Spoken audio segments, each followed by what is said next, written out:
तो इस वक्त जम्मू कश्मीर से बड़ी खबर आ रही है। बिजवाड़ा संगम में इनकाउंटर में 2 मिलिटेंट हलाक, महलूक मिलिटेंट लश्कर से मुंसलिक थे। पुलिस ने यह दावा किया। फोर्सेज ने इनकाउंटर के मुकाम से हथियार भी बरामद किए हैं। जुमे और हफ्ते के दरमियानी शब ये इनकाउंटर हुआ। आपको एक बार फिर बता दें, खबर इस वक्त बड़ी आ रही है जम्मू कश्मीर से, जहां बिजवाड़ा संगम में इनकाउंटर हुआ। इस इनकाउंटर में 2 मिलिटेंट मार गिराए गए। महलूक मिलिटेंट लश्कर से मुंसलिक थे। पुलिस का ये दावा है। फोर्सेज ने इनकाउंटर के मुकाम से हथियार भी बरामद किए हैं। जुमे और हफ्ते के दरमियानी शब ये इनकाउंटर हुआ।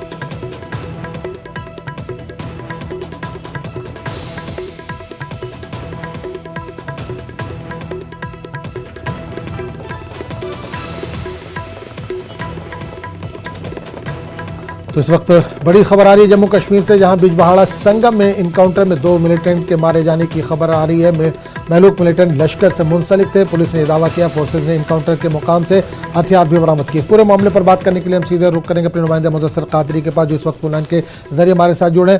मुदस्सर, बिजवाड़ा संगम से इनकाउंटर की खबर आ रही है। रात में इनकाउंटर हुआ, 2 मिलिटेंट के मारे जाने की इतला आ रही है। क्या ताज़ा अपडेट है? क्या पूरी तरह से इनकाउंटर खत्म हो चुका है? जी बिल्कुल आजम, जिस तरह से हमने पहले भी बताया था कि जो सर्च ऑपरेशन था वो जारी था और अभी जो ऑपरेशन है वो पूरी तरह से कंक्लूड हो गया है। और इस बीच जो तफसीलात हमारे पास आ रही है वो ये है कि ये एक जॉइंट ऑपरेशन था जो एक इंटेलिजेंस इनपुट की बिना पर फोर्सेज ने लॉन्च किया था, जिसमें एसओजी पुलिस और जो आर्मी है उनका ये मेजर ऑपरेशन था। और उन्होंने जो गुंड बाबा एक एरिया है संगम इलाके में, तो वहां पर उन्होंने जो कोऑर्डिनेट सर्च ऑपरेशन लॉन्च किया था, उनका ये सुराग, जब मिलिटेंटों का सुराग लगाया गया तो मिलिटेंटों ने फोर्सेस की जो पार्टी थी उस पर फायर किया और जवाबी कार्रवाई में एनकाउंटर जो है वो काफी देर तक जारी रहा और उस कार्रवाई में 2 मिलिटेंटों को मार गिराया गया है। और दोनों का ताल्लुक जो है वो लश्कर तैयबा मिलिटेंट तंजीम से बताया जा रहा है। और फोर्सेस ने इस ऑपरेशन को एक बड़ी कामयाबी से ताबीर किया है। और इस जो जाई वारदात है वहां पर कुछ हथियार और गोली बारूद भी बरामद करने का जो है दावा किया गया है। और आजम, मैं आपको बता दूं कि जो ये एरिया है वो जम्मू श्रीनगर जो कौमी शाहरा है बिल्कुल इसके नजदीक है। और जो लैथपुरा अटैक हुआ था तो कुछ किलोमीटर की दूरी पर ही उस जो वहां पर जाय वारदात थी तो वहां वाक़या है। तो पूरा जो अभी तक जो ऑपरेशन है इसको एक मेजर सक्सेस करार दिया गया है। और अभी तक जो वहां पर नफरी तैनात थी फोर्सेस की, तो वो वहां से हटनी शुरू हो गई है। और इस भी जो है कहीं कहीं से पथराव की इतलात भी मौसूल हो रही है। लेकिन अमन कानून की सूरत हाल को बहाल रखने के लिए जो पुलिस या फिर फोर्स बिल्कुल से जाना चाहिए। इनकाउंटर में 2 मिलिटेंट को तो मार गिराया गया, क्या 2 ही मिलिटेंट थे? और इसके अलावा क्या इस इनकाउंटर के दरमियान किसी लोकल्स को भी कुछ नुकसान पहुंचा है? जी, जिस तरह से जो ये एनकाउंटर है इसमें कोई कोलैटरल डैमेज नहीं हुआ है। तो एनकाउंटर एक इंटेलिजेंस इनपुट की बिना पर लॉन्च किया गया था, जिसका मतलब ये होता है कि पूरी हिकमत अमली वज़ा की गई थी और उसके बाद जो ये ऑपरेशन है उसको शुरू कर दिया गया था। और ये गुंजाइश नहीं थी कि अगर कोई और मिलिटेंट वहां पर मौजूद होता तो वो वहां से बच निकलने में कामयाब होता। और जिसका साफ तौर पर ये मतलब है कि ये मिलिटेंट 2 ही हो सकते थे। लेकिन जो हमारा जराया है उनका साफ तौर पर ये कहना है कि ये इंटेलिजेंस बेस्ड ऑपरेशन था और जो पूरा इलाका था उसको मुहासरे में लेकर जो ये एनकाउंटर था वो फिर शुरू कर दिया गया और जिसके बाद ये कामयाबी हासिल की गई है। चलिए मुदस्सर, बहुत बहुत शुक्रिया इस तमाम जानकारी के लिए। एक बार फिर बता दें, बड़ी खबर है जम्मू कश्मीर से, जहां बिजवाड़ा संगम में इनकाउंटर में 2 मिलिटेंट हलाक हो गए। महलूक मिलिटेंट लश्कर से मुंसलिक थे। पुलिस का ये दावा है। फोर्सेज ने इनकाउंटर के मुकाम से बड़ी तादाद में हथियार भी बरामद किए। आगे बढ़ेंगे दूसरी खबर की तरफ। कर्नाटक के गुलबर्गा में वारिस पठान के खिलाफ FIR दर्ज हुई है। वारिस पठान ने 15 करोड़ बमुकाबला 100 करोड़ वाला मुतनाज़ बयान किया, जिसके बाद MIM सदर असदुद्दीन अवैसी ने वारिस पठान को नसीहत की थी को इस तरह का बयान न दिया करें। ताम वारिस पठान ने कहा है कि इनके बयान को तोड़ मरोड़ कर पेश किया गया है।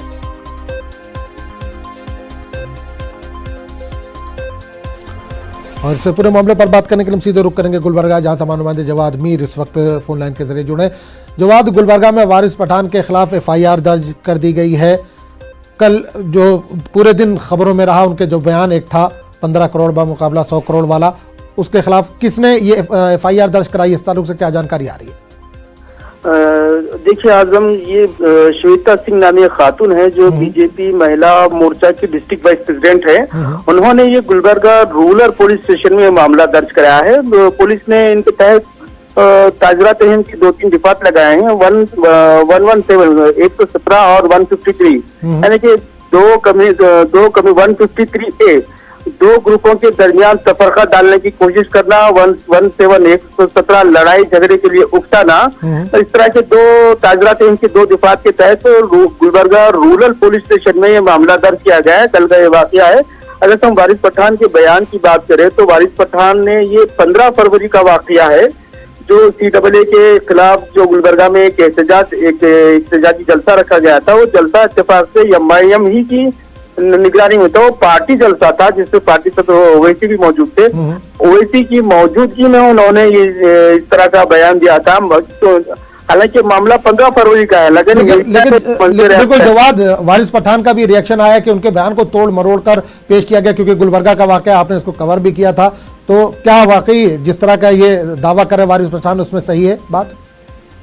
देखिए, उसमें तो खुले खुले अल्फाज में, देखिए ढकी छुपी बात नहीं है। जो वीडियो है उसमें तो सीधा सीधा कहा जा रहा है कि 15 के मुकाबले 15 जो है 100 पर भारी पड़ेंगे। सीधा सीधा दिख रहा है। इसको एविडेंस को कहीं से तोड़ मरोड़ कर पेश करने की ऐसी कोई बात नहीं, क्योंकि वीडियो खुला है, मीडिया में मंजर आम पर है। इसमें तोड़ मरोड़ की बात नहीं, वो अपना दिफा कर रहे हैं तो वो उनकी अपनी अलग बात है। मगर जो नजर आ रहा है उसको अगर से बेस माना जाए तो गुलबर्गा रूरल पुलिस स्टेशन में ये मामला दर्ज किया गया है। आगे की तहकीक जारी है।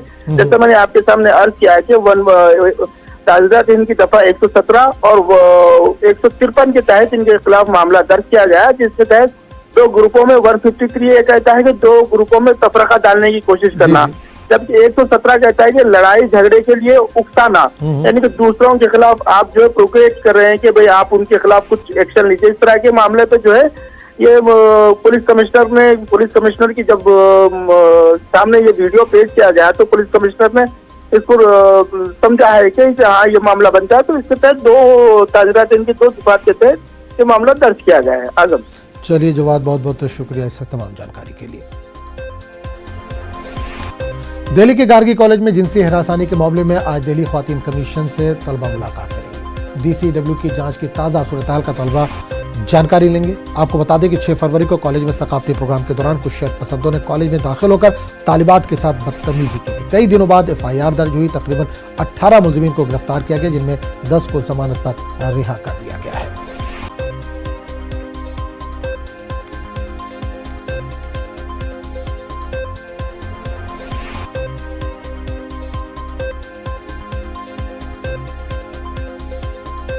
आगे बढ़ेंगे दूसरी खबर की तरफ। भीम आर्मी के चीफ चंद्रशेखर आजाद ने ऐलान किया है कि वो आज नागपुर में RSS के दफ्तर में तिरंगा लहराएंगे। ये जानकारी शेखर ने अपने ट्विटर हैंडल पर दी है। इन्होंने लिखा है कि वो रेशम बाग में RSS के हेड ऑफिस के सामने तिरंगा लहराएंगे। नागपुर से चंद्रशेखर आजाद शहरियत कानून के खिलाफ आवाज बुलंद करेंगे।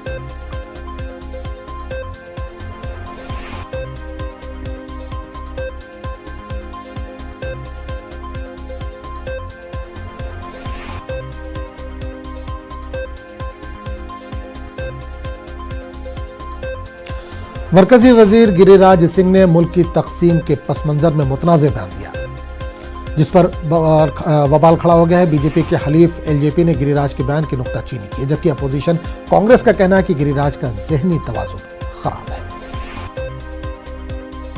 अगर उस समय मुसलमान भाइयों को वहां भेज दिया गया होता और हिंदू को यहाँ, तो आज ये नौबत ही नहीं आती। गिरिराज पर JP नड्डा की नसीहत का कोई असर नहीं हुआ, तभी तो उनकी जहर अफशानी जारी है। गिरिराज सिंह ने 1947 में मुसलमानों को पाकिस्तान न भेजने को आबा की गलती करार दिया। 1947 के पहले हमारे पूर्वज देश की आज़ादी की लड़ाई लड़ रहे थे और जिन्ना भारत को इस्लामिक स्टेट की योजना बना रहा है। ये बहुत बड़ी हमारे पूर्वजों से भूल हुई, जिसका खामियाजा हम यहाँ भुगत रहे हैं। अगर उस समय मुसलमान भाइयों को वहाँ भेज दिया गया होता और हिंदू को यहाँ, तो आज ये नौबत ही नहीं आती। गिरिराज सिंह के इस बयान की बीजेपी के हलीफ LJP ने नुक्ताचीनी की है, जबकि अपोजिशन कांग्रेस ने गिरिराज को ज़हनी मरीज बताया। विभाजनकारी बयान हो, अराजकता फैलाने वाले बयान हो या समाज को बांटने वाले बयान हो, उसका कभी कोई समर्थन नहीं कर सकता। ये देश हिंदू, मुसलमान, सिख, ईसाई, जैन, पारसी सबका है। मुझे लगता है कि वो मानसिक रोग का शिकार हैं और गिरिराज सिंह जी को मैं कंडेम करने की बजाय ये कहूँगा कि मुझे उनसे हमदर्दी है। सरकार को चाहिए, नड्डा जी को चाहिए, प्रधानमंत्री को चाहिए अपनी कैबिनेट मिनिस्टर के कम से कम दिमाग का थोड़ा बहुत इलाज तो कहीं करा दें, किसी अस्पताल में उन्हें दाखिल करें ठीक से। जब उनका मानसिक रोग ठीक हो जाए तब उनको बाहर आने की इजाज़त हो, तब उनको बयान देने चाहिए। गुज़िश्ता दिनों ही पार्टी सदस्य जेपी नड्डा गिरिराज सिंह को जबान पर काबू रखने की नसीहत कर चुके हैं, लेकिन लगता है कि गिरिराज सिंह ने उनकी नसीहत पर कान नहीं धरे। Bureau report, news 18 Urdu.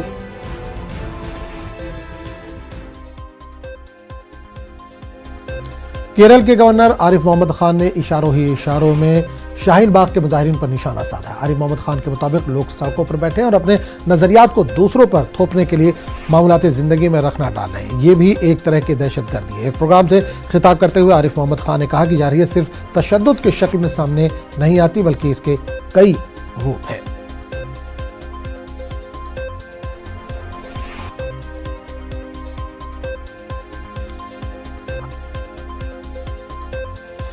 Delhi के गार्गी कॉलेज में जिनसी हरासानी के मामले में आज दिल्ली में खवातीन कमीशन से तलबा मुलाकात करेंगे। DCW की जांच की ताज़ा सूरत हाल का तलबा जानकारी लेंगे। आपको बता दें कि 6 फरवरी को कॉलेज में सकाफती प्रोग्राम के दौरान कुछ शरपसंदों ने कॉलेज में दाखिल होकर तालिबात के साथ बदतमीजी की थी। कई दिनों बाद FIR दर्ज हुई। तकरीबन 18 मुलजमीन को गिरफ्तार किया गया, जिनमें 10 को जमानत पर रिहा कर दिया गया।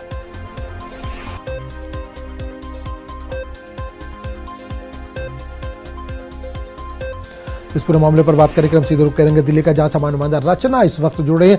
रचना, गार्गी कॉलेज का मामला फिर सुर्खियों में है। आज खवातीन कमीशन से स्टूडेंट की मुलाकात होने वाली है, DCW से मुलाकात होने वाली है।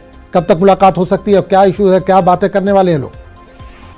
देखिए, जिस तरीके से गार्गी कॉलेज में लड़कियों ने अपने साथ छेड़खानी की शिकायत की थी और उसके बाद मामला सुर्खियों में आया था। दिल्ली महिला आयोग की अध्यक्ष स्वाति मालीवाल खुद गार्गी कॉलेज पहुंची थी और उसके बाद उन्होंने नोटिस जारी किया था पुलिस प्रशासन को और इसके साथ कॉलेज प्रशासन को। तो आज जिस तरीके से छात्राएं वहां पर जाएंगी तो क्या कुछ होता है, क्योंकि जो छात्राएं थी उनका कहना था कि जब तक पूरे मामले पर सख्त कार्रवाई नहीं होती है तब तक वो लोग प्रदर्शन करते रहेंगे। हालांकि प्रदर्शन उन लोगों ने जरूर बंद कर दिया था, क्योंकि कॉलेज प्रशासन ने जिस तरीके से उन लोगों से कहा था। तो उसके बाद आज दिल्ली महिला आयोग में छात्राएं जाने वाली हैं। तो अब ये देखने वाली चीज होगी कि दिल्ली महिला आयोग अब इस नोटिस के बाद क्या कुछ संज्ञान लेती है और क्या कुछ उन्होंने जांच में पाया है यहाँ पर। ये बिल्कुल रचना, एक चीज और जाना चाहिए, पुलिस के रवैये पर भी सवाल उठ रहा है। FIR में भी देरी की गई, इसके अलावा जो पकड़े गए थे उनको तकरीबन लोगों को जमानत मिल गई। तो पुलिस का इसमें क्या अमल दखल है, क्यों इतना लेट लतीफी से काम हो रहा पुलिस की तरफ से? देखिए, जिस तरीके से लेट लतीफी की बात अगर हम करें तो स्कूल में कॉलेज में ये पाया गया था कि जैमर लगा। रचना से हमारा राब्ता टूट गया, लेकिन एक बार फिर बता दें कि दिल्ली के गार्गी कॉलेज में जिनसी हरासानी के मामले में आज दिल्ली खवातीन कमीशन से तलबा मुलाकात करेंगे। DCW की जांच की ताज़ा सूरत हाल का तलबा जानकारी लेंगे। आपको बता दें कि 6 फरवरी को कॉलेज में सकाफती प्रोग्राम के दौरान कुछ शरपसंदों ने कॉलेज में दाखिल होकर तालिबात के साथ बदतमीजी की थी। कई दिनों के बाद FIR दर्ज हुई। तकरीबन 18 मुलजिमीन को गिरफ्तार किया गया, जिनमें 10 को जमानत पर रिहा कर दिया गया है। सुप्रीम कोर्ट के हाथे में IJC का प्रोग्राम मुनक्किद किया जा रहा है। आज PM मोदी इस इंटरनेशनल जुडिशियल कॉन्फ्रेंस का इफ्तिताह करेंगे। इस इंटरनेशनल जुडिशियल कॉन्फ्रेंस में दुनिया भर से अदालत उज़्मा के जज, चीफ जस्टिस और VIP हस्तियां शिरकत करने वाली हैं, जिसमें हिंदुस्तान को बेहतर तरीके से पेश करता है।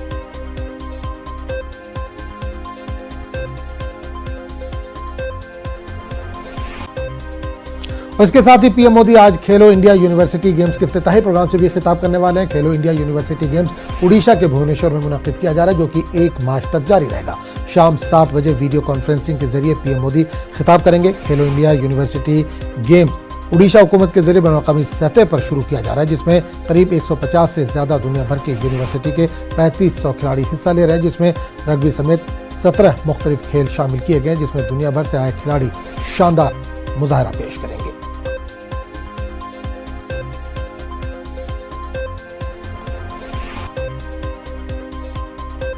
बिहार में असेंबली इंतखाबात की तैयारियां शुरू हो गई। जिम्न में बीजेपी सदस्य जेपी नड्डा आज बिहार जा रहे हैं। पटना में वो रियासती सतह पर पार्टी लीडरान से मुलाकात करेंगे, जिसमें इत्यादि पार्टियों के लीडरान भी शामिल होंगे। इस मौके पर जेपी नड्डा बीजेपी के नए दफातर का भी इफ्तिताह करेंगे।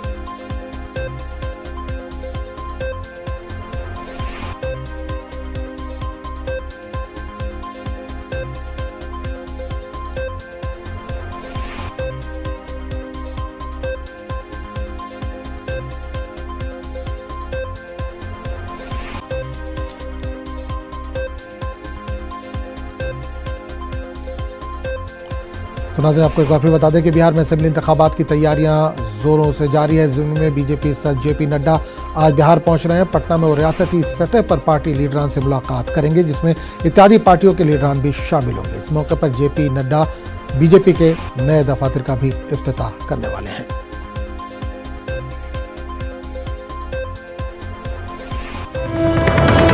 और कानपुर से इस वक्त बड़ी खबर आ रही है। बाबूपुरवा में तशद्दुद का मामला, मुतासरीन कौमी इंसानी हकूक कमीशन से रुजू।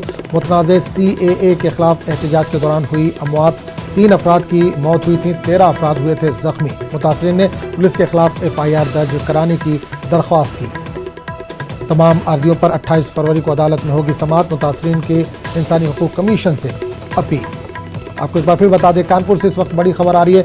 बाबूपुरवा में तशद्दुद का मामला, मुतासरीन कौमी इंसानी हकूक कमीशन से रुजू। मुतनाज़ CAA के खिलाफ एहतजाज के दौरान हुई अमवात, 3 अफराद की हुई थी मौत, 13 अफराद हुए थे जख्मी। मुतासरीन ने पुलिस के खिलाफ FIR दर्ज कराने की दरख्वास्त की।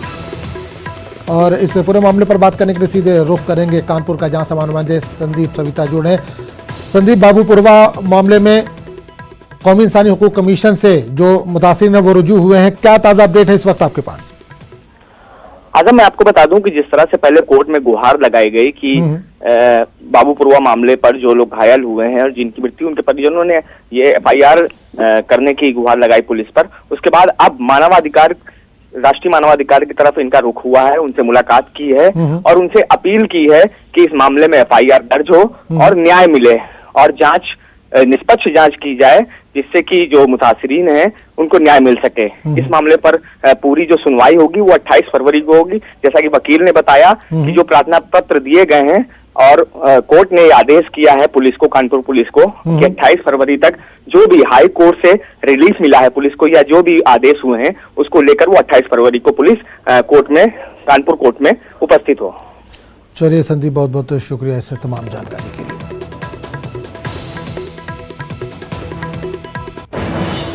तो नाज़रीन, एक बार फिर आपको बता दें कि इस वक्त कानपुर से बड़ी खबर आ रही है। बाबूपुरवा में तशद्दुद का मामला, मुतासरीन कौमी इंसानी हकूक कमीशन से रुजू हुए। मुतनाज़ CAA के खिलाफ एहतजाज के दौरान हुई अमवात, 3 अफराद की मौत हुई थी, 13 अफराद इसमें जख्मी हुए थे। मुतासरीन ने पुलिस के खिलाफ FIR दर्ज कराने की दरख्वास्त की थी। तमाम अर्जियों पर अदालत में 28 फरवरी को समाअत होगी। मुतासरीन की इंसानी हकूक कमीशन से अपील।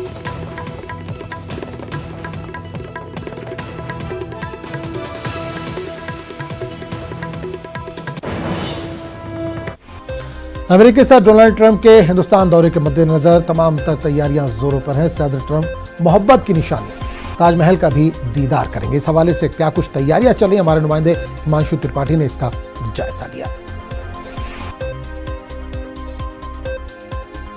राष्ट्रपति डोनाल्ड ट्रंप और उनकी पत्नी ताजमहल का दीदार करने आ रहे हैं, तो ट्रंप के स्वागत के लिए तैयार हो रही ताजनगरी, और आप देख सकते हैं कि किस तरह से यहाँ तैयारियां की जा रही हैं। जो भी ग्लू साइन बोर्ड लगे हैं उनको चमकाया जा रहा है। चूंकि जो अमेरिका की टीम थी उसने जब दौरा किया, सुरक्षा टीम ने ताज से लेकर के एयरपोर्ट तक का, तो धूल पर आपत्ति जताई थी। तो धूल कहीं नजर ना आए इसके लिए जितने भी बोर्ड हैं उनकी धुलाई की जा रही है और इस तरह से बोर्ड को चमकाया जा रहा है। साथ ही साथ यहाँ पूरी PWD से लेकर के अन्य विभागों की टीमें उतार दी गई हैं और जो सड़कें जरा सा भी कहीं गड्ढे हैं उसको ठीक किया जा रहा है। पूरी सड़कें फिर से चमकाई जा रही हैं ताकि जब ट्रंप का काफिला माल रोड से गुजरे तो कहीं भी जर्क ना लगे। तो हर बात का ख्याल रखा है प्रशासन ने, चूँकि मुख्यमंत्री की सीधी नज़र है ट्रंप के दौरे पर, इसलिए कहीं भी कोई कमी न रह जाए, इसके लिए प्रशासन पूरी तरह से सतर्क है। कैमरामैन मनोज शाही के साथ हिमांशु त्रिपाठी, न्यूज़ 18 आगरा। इस वक्त बड़ी खबर आ रही है, बिजबाड़ा संगम में इनकाउंटर खत्म, 2 मिलिटेंट ढेर, मारे गए मिलिटेंट की शिनाख्त हो गई है। जिला कोलगाम के आकिब भट्ट, नवेद भट्ट की मौत, ऑपरेशन खत्म हो गया। जुमे और हफ्ते की दरमियानी शब हुआ इनकाउंटर। फोर्सेज ने इनकाउंटर के मुकाम से हथियार भी बरामद किए हैं। महलूक मिलिटेंटों का ताल्लुक लश्कर से बताया जा रहा है, पुलिस ने ये दावा किया। आपको एक बार फिर बता दें, इस वक्त बड़ी खबर आ रही है, बिजबाड़ा संगम में इनकाउंटर खत्म हो गया, 2 मिलिटेंट ढेर कर दिए गए हैं। ढेर किए गए मिलिटेंटों की शिनाख्त हो गई है। जिला कोलगाम के आकिब भट्ट, नवेद भट्ट की मौत, ऑपरेशन खत्म हो गया है। जुमा और हफ्ते की दरमियानी शब हुआ ये इनकाउंटर। फोर्सेज ने इनकाउंटर के मुकाम से हथियार भी बरामद किए हैं। महलूक मिलिटेंटों का ताल्लुक लश्कर से, पुलिस का दावा।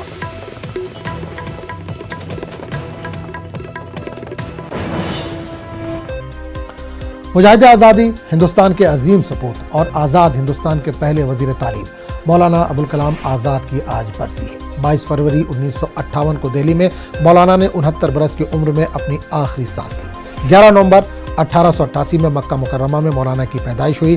मौलाना अबुल कलाम आज़ाद का असल नाम मोहिउद्दीन अहमद था। इनके वालिद मोहम्मद खैरुद्दीन थे। मौलाना की शख्सियत मजहबी हिदायत का गहवारा और बुलंद पाया संजीदगी का नमूना है, जिनके पुरजोर खिताब से लाखों मुसलमानों ने पाकिस्तान की दरबदरी के बजाय हिंदुस्तान से अपने मुस्तकबिल को जोड़ा।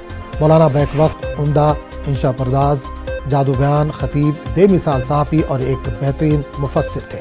मुल्क की आज़ादी और आज़ादी के बाद मुल्क की आबियारी के लिए मौलाना अबुल कलाम आज़ाद ने अपनी पूरी जिंदगी वक्फ कर दी।